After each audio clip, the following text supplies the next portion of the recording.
Imagine being sued for the very thing you blame others for. That might seem a bit ironic, right? That's exactly what's happening to the organization a certain Aquaman starlet hired to smear hundreds of accounts online because they said things like, "I love you, Waldman." I know, what monsters, right? What hashtag monsters indeed. Now, what's fascinating about this lawsuit is it mirrors some of the claims this very person threw at JD supporters, saying false and defamatory statements are being made. Those statements, they're made solely out of malice. Interesting how that works, right? Now, you and I, we're going to talk about this lawsuit, and remember, the person behind all of this, they're all down for quote-unquote suing the toxic trolls as long as they get to decide what's toxic. But apparently, when they find themselves sued or flagged, well, that's harassment. That's right-wing troll bots going to work. Interesting how that works, isn't it?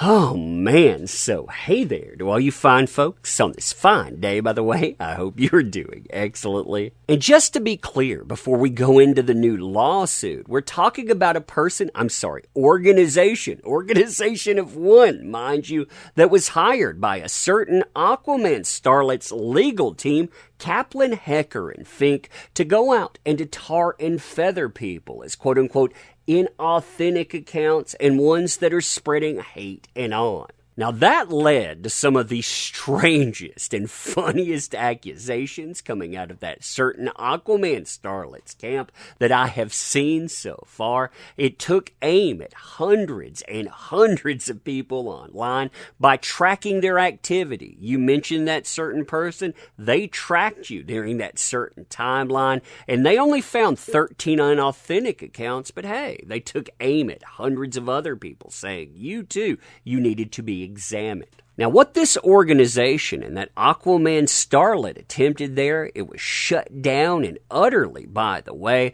but there was something in that really sticks out, especially when it's flipped into a lawsuit. That idea, harassment and hatred. See, this person, they love words like harassment, toxic, and consequences when they're talking about other people. I was against suing toxic trolls, but BTS and their supporters have opened my eyes. These toxic trolls believe their anonymity protects them, and they falsely believe they are untouchable. Maybe it's time we show them their actions online have real-world consequences. Again, when you look at that there, what's that saying? That's saying we go after people, and it's doing the very thing that this person was paid to do when they were talking about that certain Aquaman starlet. Now, what's fascinating is they still use those words like harassment, when they seek consequences online. For example, they get flagged on Twitter. That's not actually them getting flagged for doing something wrong.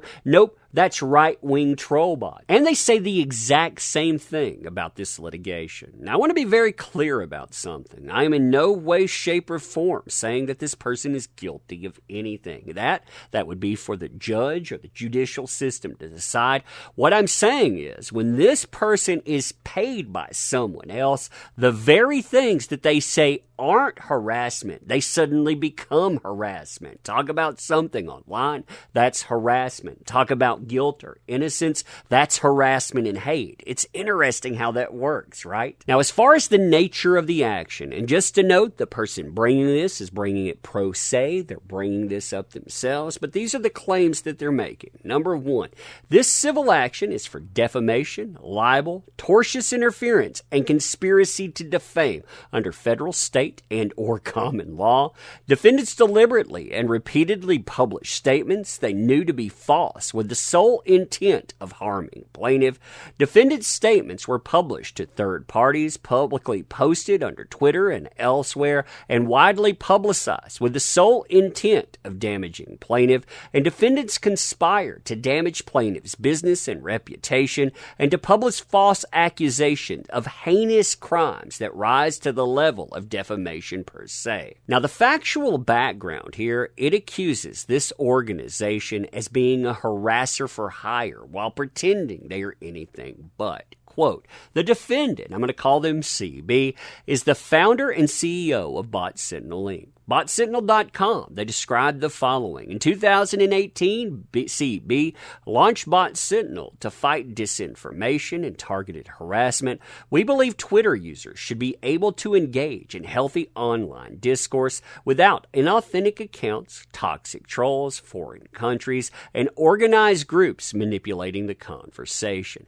Bot Sentinel purports to be a benevolent site that is free to use and is financially supported by donations from magnanimous users. In fact, there is no artificial intelligence or machine learning behind Bot Sentinel. It is merely a facade.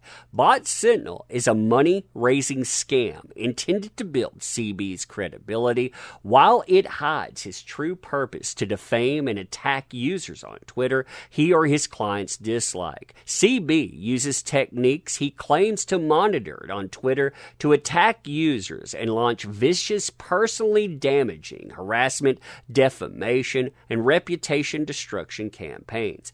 Bot Sentinel and CB are engaged in harassment for hire business model, and they serve clients who call on them to do so. Now, the reason this lawsuit is being brought is because the person bringing it, they say that the defendants here, they accused them of, let's say, grape without the G. I think that makes sense there. They say at the time, they made false and defamatory statements about the plaintiff. At the time the defendants made these statements, they knew that these statements, they were false and defamatory. The defendants made these false and defamatory statements solely out of malice to malign and injure the plaintiff. These statements, they were made to others and for public consumption on Twitter. Members of the public, including thousands of defendants' Twitter's followers and dozens of commenters, saw, read, and acknowledged or responded to defendants' false and defamatory statements. And as a result of this malicious false statement, plaintiff suffered harm to his reputation, career opportunities, and income in an amount to be determined at trial. Now, they need to lay out all of those points like that, too, because, again, that statement, it has to be done with malicious intent. It actually has to do some type of damage that you can go in and you can measure, and they ask for compensation. You can see that laid out here. Now, again, I'm not saying that they did anything wrong whatsoever, making that very clear once more, but I do find it fascinating that, well, the very things that they say aren't hate, they're not harassment, they aren't maligning, when they're paid to go out and they're paid to say something, well, it looks like an extreme about face. You go out and you talk about a certain Aquaman starlet, apparently that's malicious and that's maligning. Apparently somebody's controlling you there. But yeah, when these folks do it, now, that's just par for the course. But anyway, let me know what you think about all of this stuff. And as always, appreciate the heck out of you. You make this stuff work out, so thank you. You want to hear more about this person, too? There's a lot of stuff out there. We can talk about that as well. Let me know. But you being here, that matters. Thank you. Appreciate you. End it here. See you soon.